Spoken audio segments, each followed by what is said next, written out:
Facebook पर अपनी opinion देने वाले, मीडिया में ओपिनियन देने वाले, सार्वजनिक मंच पर भाषण देने वाले, इनकी पत्नियां क्या कर रही हैं, इनकी बेटियां क्या कर रही हैं, इनकी माताएं क्या कर रही हैं सिवाय रोटी बनाने के अलावा। एक व्यक्ति इतना प्रोग्रेसिव माइंड का पर्सन था, महात्मा ज्योतिबा फुले जी इतने प्रोग्रेसिव माइंड थे कि उस दौर में जब स्त्रियों को घर से निकलने की आज़ादी नहीं थी, चाहे वो किसी भी समाज की स्त्री हो, उन्होंने अपनी पत्नी को घर से बाहर निकाला।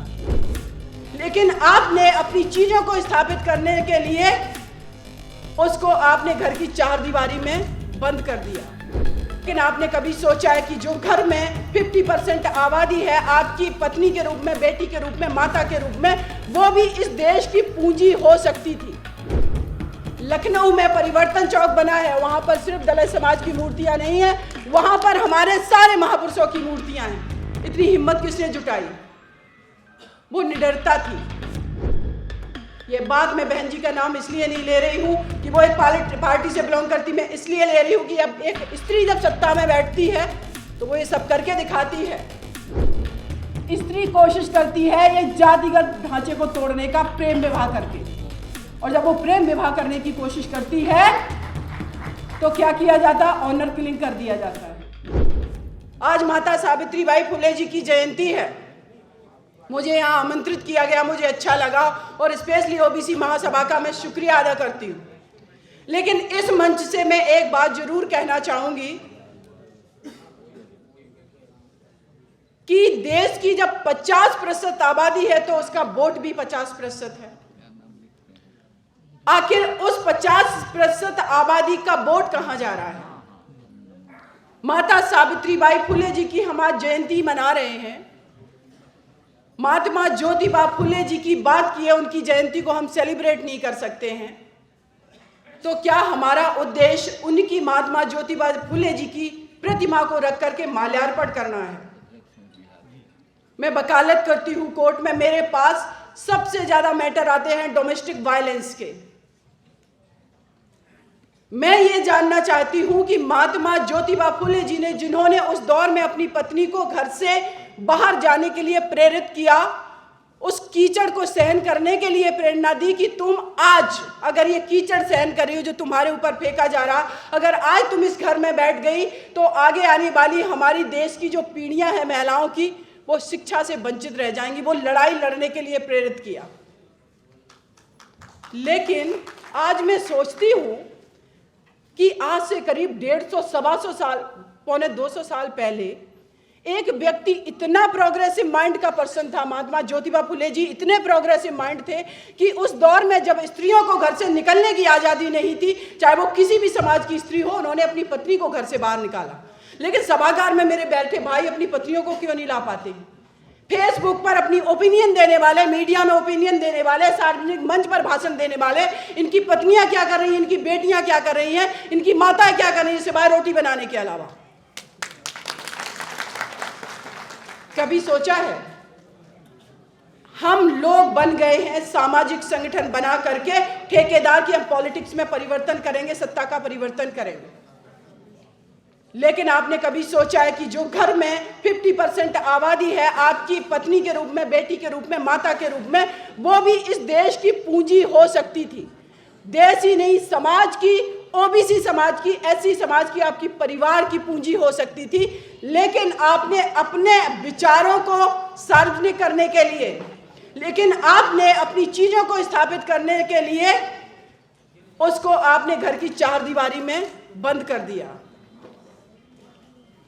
इस देश की जब बहन जी मुख्यमंत्री बनी उत्तर प्रदेश में, वो बात अलग है कि लोग कितनी भी उनकी बात ना करें, आलोचना करें बहुत सारे चीज़ों पे, जब जैसे ही हम एंटर करते हैं उत्तर प्रदेश के अंदर स्ट्रक्चर दिखाई पड़ता है।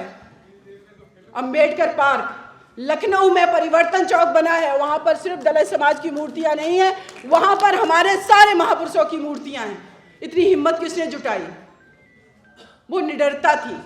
ये बात मैं बहन जी का नाम इसलिए नहीं ले रही हूँ कि वो एक पार्टी से बिलोंग करती, मैं इसलिए ले रही हूँ कि अब एक स्त्री जब सत्ता में बैठती है तो वो ये सब करके दिखाती है। राजनीतिक लड़ाई आप लोग लड़ रहे हैं, पार्लियामेंट में भी जीतेंगे, विधानसभा में जीतेंगे, लेकिन आपके घर की स्त्री कैसे लड़ाई लड़े इस समाज को आगे ले जाने के लिए, आपके परिवार को आगे ले जाने के लिए। उसको तो आपने गद्दी चाह के बारे में बंद कर दिया। देश की प्रथम महिला प्रधानमंत्री बनी इंदिरा गांधी जी। आज पाकिस्तान के नाम पर पाकिस्तान ये कर देगा, पाकिस्तान वो कर देगा, दो टुकड़े कर दिए उन्होंने, क्योंकि निडरता, ईमानदारी जहां रहती है। आज इस कास्ट स्ट्रक्चर की बात हो रही थी, जातियों में बांट दिया, इसने बांट दिया, उसने। स्त्री कोशिश करती है ये जातिगत ढांचे को तोड़ने का प्रेम विवाह करके, और जब वो प्रेम विवाह करने की कोशिश करती है तो क्या किया जाता? ऑनर किलिंग कर दिया जाता है, मार दिया जाता है उसको। मैं कहती हूं कि इस भारत ही नहीं पूरे विश्व का स्ट्रक्चर अगर एक स्त्री के विचार से मॉडिफाइड कर दिया गया ना, तो शायद ना तो कोई किसी पर परमाणु बम गिराने की सोचेगा, जितना ये बॉर्डर पे हमारे आर्मी के भाई मारे जाते हैं, चाहे वो भारत के हो, चाहे पाकिस्तान, चाहे चाइना के, किसी भी कंट्री के, ये सब बंद हो जाएगा। कंपैशन है उसके अंदर, करुणा है। वही तो बुद्ध कहते हैं कि कंपैशन लाइए, युद्ध से कुछ नहीं होगा। तो ये चीजें सत्ता में भी इम्प्लीमेंट होंगी, और ये सत्ता में इम्प्लीमेंट होंगी तो आपके घरों में भी इम्प्लीमेंट होंगी। इसलिए अपने घर की स्त्री को भी निकालिए, उसको देश की पूंजी समझिए, उसको सिर्फ ऑब्जेक्ट मत समझिए।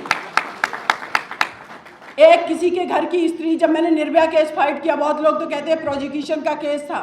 मैं आज बता देना चाहती हूँ, SC ST और महिलाओं के खिलाफ मुकदमे में कंप्लेनेंट को सुना जाना जरूरी है। अगर उसको नहीं उसके एडवोकेट के माध्यम से सुना जाएगा, वो केस आगे नहीं बढ़ पाएगा।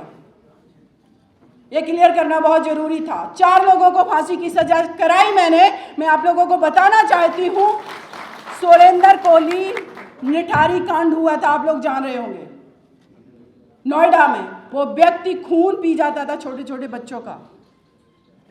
कहाँ है सरकारें? सोई हुई हैं। करा पाए फांसी की सजा? एक मैटर है शबनम बनामी यूनियन ऑफ इंडिया का, एक स्त्री ने अपने परिवार के 7 सदस्यों को मार दिया, एक छोटे बच्चे को भी मार दिया। मैं आज इस मंच से कह रही हूँ, कोई फांसी नहीं करा सकता। सुरेंद्र कोहली को भी फांसी नहीं होगी। वो लिटिगेशन का पार्ट है, उस पर हम कभी बात करेंगे, क्योंकि डिले के ग्राउंड पर अगर आपने किसी भी प्रिजनर को बहुत दिनों तक जेल में रखा, 12-13 साल तक, वो डिले का ग्राउंड बन जाता, आजीवन कारावास में परिवर्तित हो जाता, आप फांसी नहीं दिला सकते। ऐसे 17 case supreme court of India ने कम्यूट कर दिए आजीवन कारावास में। आपकी ये बहन सिस्टम से लड़ती रही, जुडिशरी से मैंने लड़ाई की, सार्वजनिक मंच में मैंने बोला सुप्रीम कोर्ट ऑफ इंडिया ने 18 महीने निर्भया केस पेंडिंग रखा।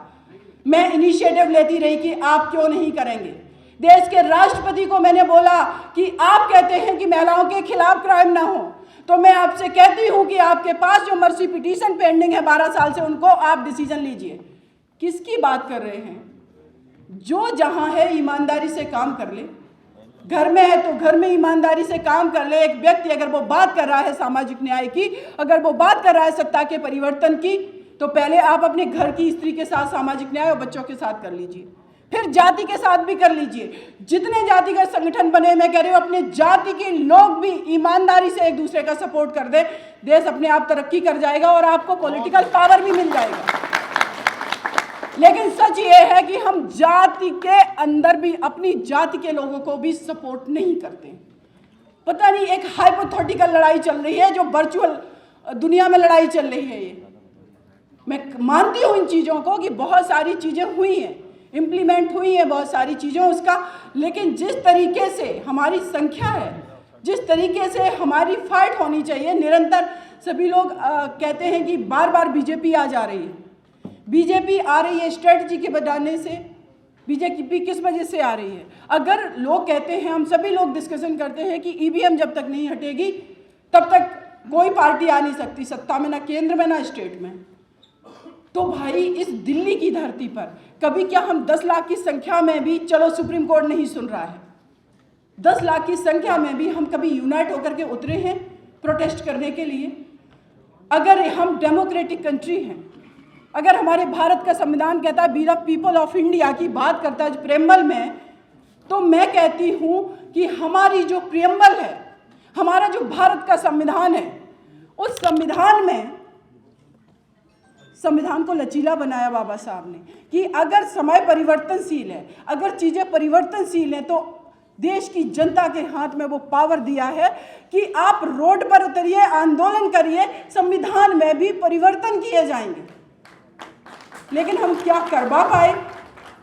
इस देश की इतनी बड़ी आबादी होने के बावजूद भी अभी रिसेंटली मैं एक केस को सुन रही, यहाँ पर Hathras case, gangrape and murder case में फाइट कर रही हूँ। जजमेंट रिसेंटली आने वाला है। आपको बताती हूँ कि कॉन्स्पिरेसी कैसे हो जाती है कोर्टों के अंदर।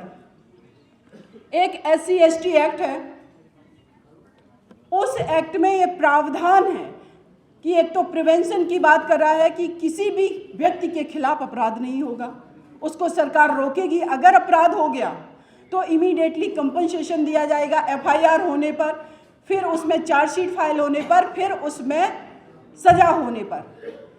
इलाहाबाद हाई कोर्ट ने कुछ समय पहले जजमेंट दिया है कि जब तक SC/ST एक्ट का मुकदमा आता है, जब तक उस केस में सजा नहीं हो जाती, कंपनसेशन नहीं दिया जाएगा। आप कर लो, क्या कर लोगे? हाथरस केस में ही जिस परिवार का मुकदमा मैं लड़ रही हूँ, उसी परिवार के एक व्यक्ति का उंगलियां काट दी गई थी। वो मुकदमे में उस परिवार के जो अन्य व्यक्ति थे, तो जो आई विटनेस थे, वो हॉस्टाइल हो गए। कोर्ट में गए, कहते हमने नहीं देखा किसने मारा पीटा। ये होता अपने लोग गवाही तक देने से डरते हैं, कैसे न्याय करवा लेंगे आप? तभी तो अगली कड़ी में बात आ जाती है कि OBC SC/ST जजेस की संख्या बढ़ाई जाए। कॉलेजियम सिस्टम जो है, जब NJEC का आया concept, supreme court of India ने कह दिया कि कार्यपालिका से न्यायपालिका का पृथक्करण है, आप हमारे क्षेत्र में नहीं घुस सकते, कोई कुछ नहीं कर पाया। तो यहाँ पर बैठे मेरे जितने भी भाई हैं, मंचासीन हमारे बड़े सभी लोग बुजुर्ग हैं, काफ़ी अनुभवी हैं सब लोग, आप लोगों को ज़्यादा बेटर तरीके से पता है कि कॉन्स्पिरेसी कैसे की जाती है। तो फिर उपाय क्या है? क्यों नहीं पहुंच पा रहे? कब तक हम लोग स्पीच देते रहेंगे? उत्तर प्रदेश के अंदर अभी मैं चुनावी कैंपेनिंग में थी, मैंने देखा बीजेपी के लोग कम से कम 500 गाड़ियां पेट्रोल भरवा रहे पेट्रोल पंप पे, और पेट्रोल पंप वाला उफ भी नहीं कर रहा है क्योंकि कल ही उसका लाइसेंस जब्त हो जाएगा। ये मिसयूज ऑफ पावर जो है कैसे कर पा रहे हैं? क्योंकि हम उसके साथ नहीं खड़े, हमें लगता है ये तो उसका इशू है, हम उसके साथ कैसे खड़े होंगे। तो मेरा ये मानना है कि हम किसी दुबे तिवारी को, किसी को इंडिविजुअल तरीके से सार्वजनिक मंच से गाली देने से कुछ नहीं निकलने वाला। जितना आप गाली देंगे उतना ही मोरली वो अपने आप को जस्टिफाई करेंगे कि समाज तो हमें गाली देता है, हमने तो कभी गाली नहीं दी है। और अभी इस मंच से जो बात की गई है एक शब्द की, कि वो हटा दिया गया है। उनको लगता है कि जब पॉलिटिकली इन मुद्दों पर ये एग्रेसिव हो रहे हैं, ये एक्टिव हो रहे हैं, तो उस चीज़ को वो मॉडिफाई कर देते हैं, आपके पास वो मुद्दे भी नहीं छोड़ते हैं। ये स्ट्रेटजी क्या हम अपना पाते हैं? हमें अगर उनको परास्त करना है तो स्ट्रेटजी बना करके अपने वोट के अधिकार का यूज, अपनी यूनिटी, अपनी ऑनेस्टी, अपनी स्ट्रेटजी, और उसके बाद एक कदम आगे आते हैं कि तब हम एग्रेसिव भी हो जाएंगे जब ऐसा कुछ होगा। अगर ये नहीं होगा तो जैसा 70, 75, 73 सालों से चलता आ रहा है, बहुत मुश्किल है। क्योंकि इस देश के अंदर जब भी कोई भी तबका, OBC समाज हो, SC माइनॉरिटी महिलाएं आवाज़ उठाती हैं, तो तुरंत उसको कंट्रोल करने के लिए हक हमारा है 100% पर उसको दे दिया जाता 5%, और हम खुश हो जाते हैं कि देखिए हमारे फेवर में कर दिया गया। रिजर्वेशन की अगर बात करें, मेरा ये मानना है कि सरकारी नौकरियों में रिजर्वेशन दे दिया गया। उन्होंने उपाय कर लिया कि हर चीज़ का हम निजीकरण कर देंगे, आप लड़ते रहिए रिजर्वेशन के लिए। जब नौकरियां ही नहीं है तो आप क्या करोगे? अब आप लड़ो निजीकरण के लिए। निजीकरण के लिए वो कहेंगे कि आपके बच्चे कैपेबल नहीं हैं, आपके बच्चे इंग्लिश नहीं बोल पाते, आपके बच्चे झेप जाते हैं, डर से आते हैं, सामना नहीं कर पाते। तो आप फिर कहोगे कि जो स्कूलिंग व्यवस्था है उसको इक्वल कर दीजिए, कॉन्वेंट स्कूल या तो ख़त्म कर दीजिए या सारे सरकारी स्कूल बना दीजिए, या सरकारी स्कूल ख़त्म करिए सारे कॉन्वेंट बना दीजिए। फिर आप लड़ाई लड़ेंगे कॉन्वेंट की फ़ी देने के पास, एक किसान के पास पैसा नहीं है। और जब किसान के पास पैसा नहीं, आपका बच्चा नहीं पढ़ेगा, उस काबिल नहीं बन पाएगा, उसके पास न्यूट्रिशंस नहीं है, आप खिला नहीं सकते उस बच्चे को वो हेल्दी चीज़ें, आप कैसे उनसे फाइट कर लेंगे? तब यहाँ पर आ जाती है कि एक दूसरे का हाथ पकड़ करके बढ़िए, चाहे वो ओबीसी समाज में, चाहे कुशवा हो, साक्य हो, यादव हो या पाल हो या जितनी भी जातियाँ हैं। भाई ये लड़ाई सबकी इस देश के लिए एकजुट हो करके लड़ने की लड़ाई है, सभी के साथ मिलकर के बढ़ने की लड़ाई है। कोई भी ताकतवर इंसान नहीं इतना हो सकता है कि एक बहुसंख्यक आबादी पर इतने सालों तक राज कर सके। अगर उनके षड्यंत्र हैं तो हम अपनी स्ट्रेटजी बना लें ईमानदारी से। मैं दावे के साथ कहती हूँ, सत्ता का परिवर्तन नहीं, सत्ता में आ करके आप सिस्टम का परिवर्तन कर लेंगे, जो कि संगोष्ठियां बड़ी बड़ी करने की, हमें अपनी पीड़ा व्यक्त करने का फिर टाइम भी नहीं होगा, हमें स्ट्रेटजी बनाने होंगे। हम डिसाइड करेंगे कि हम किसको क्या देंगे, ना कि हम ये आज मंच पर बोले कि हमें क्या छीन लिया गया और हमें क्या चाहिए। हम लोग देते आए हैं इस भारत को। असली यहाँ की आबादी, किसान, आदिवासी, जितना भी यहाँ का मूल निवासी समाज है, वो इस देश का फाउंडर है, उसने बनाया, उसने दिया और आज भी दे रहा है। लेकिन आज हम इस दौर में आ गए हैं कि हमें मांगना पड़ रहा है और हमें कहना पड़ रहा है मेरा छीन लिया गया। तो भाई ये जो मांगना और छीनने के बीच की जो कड़ी है और जो देने वाला है कुछ डिफरेंट है, तो इसको अगर हम लोग मिलकर के स्ट्रेटजी बनाएंगे तो शायद सब कुछ संभव है। जय भीम, जय भारत।